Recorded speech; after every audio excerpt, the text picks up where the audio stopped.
What's up everybody and welcome to another edition of AGR's Pop Culture Reviews. Now I know there have already been thousands and thousands of reviews of the movie Logan, easily one of my top 10 films of this year so far, but not enough has been said about the film noir version of this movie, and I'd like to talk about that. Now this review is going to be heavy on spoilers, so if you haven't seen the movie already, please stop watching this video right now.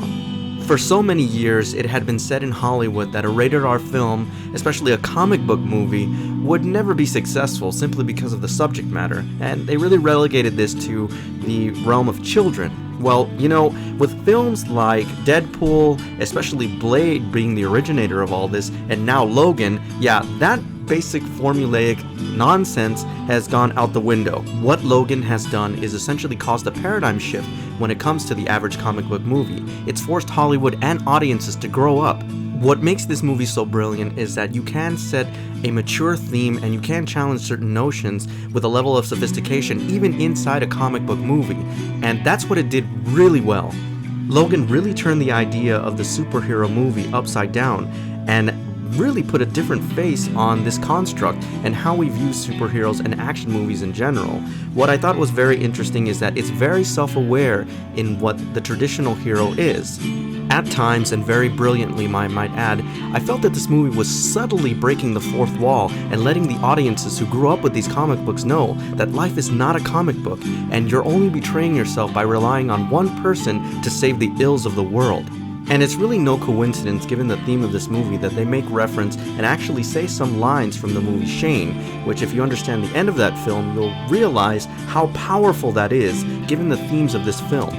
The messages and the subject matter only added weight and credibility to the overall theme.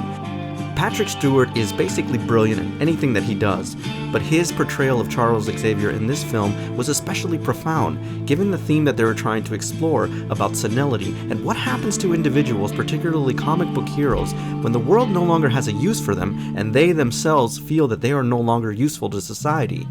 In this world, mutants are relegated to the fringes of society. They are actually almost extinct, and I thought that it was a fascinating premise. I love the juxtaposition of this movie where everyone else's life goes on as normal, but for mutants it seems like an apocalypse, and that was incredibly compelling. Now you might be asking yourself, but Alan, you could have gotten all that stuff from watching the regular version of this film and still come up with the same review. Well, not exactly, because most people when they see black and white, what they're actually looking at tonally is a gray area, okay? And that actually fits so well with this film. It is gray, the subject matter is complex, it's compelling, it breaks your heart, and you realize that there are no simple answers in this world. And I think that is a wonderful thing to get across for people who seem to think that comic book heroes can save the world. They're humans just like you and I. They're susceptible to the same human emotions and the same flaws that you and I are, except that they have extraordinary abilities. The true strength of this film is that all the cast members in the film, including the villains, understood what type of film they were making, an unconventional superhero film.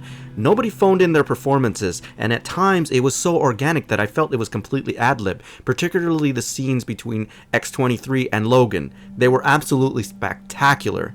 The cinematography in the regular version is beautiful. This film is gorgeous to look at, but the noir version, there's something about it that just elevates it so much. The use of light and shadow, particularly when you're really getting a sense of Logan and his reflection, is miraculous. It may sound really funny, but a noir version of a film may make the difference between how you view that film. I think about a film like Robert De Niro's Raging Bull, and would that movie have the same impact on me if it was in color? Now, I can't answer that for you, but for me, I don't think it would.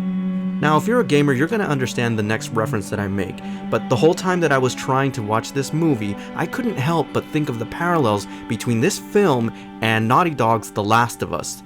Think about that game for a minute and how it changed the complex narratives of video games and really changed the industry. Well, this is what this film has done for the comic book movie, and it's so appropriate, and it's really a testament to everybody who worked on the game and this film to lump them together. That's actually a very big compliment on my part.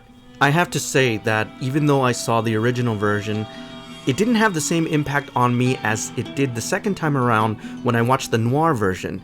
And all I have to say is at the end of this film, okay, and again, spoilers guys, so don't listen to this if you haven't seen the movie, when they are basically burying and trying to honor Logan, when Weapon X-23 comes back and she turns the cross over to signify the X in black and white, my god guys, the emotional impact of that scene was absolutely off the charts.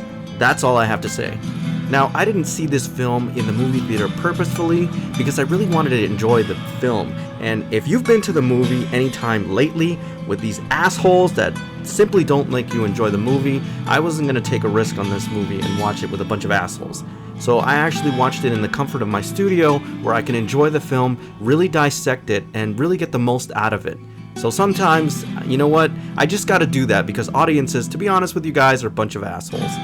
Ultimately guys, if you do own the Blu-ray, you owe it to yourself to pop in the film noir version of this movie and give it a go around because it is absolutely beautiful, and in my opinion, just because of that gray, remember not black and white, it elevates this film to a masterpiece. Alright everybody, so that's my official review on Logan, the noir version. As always, I thank you for tuning in, and I'll see you on the next AGR's Pop Culture Reviews.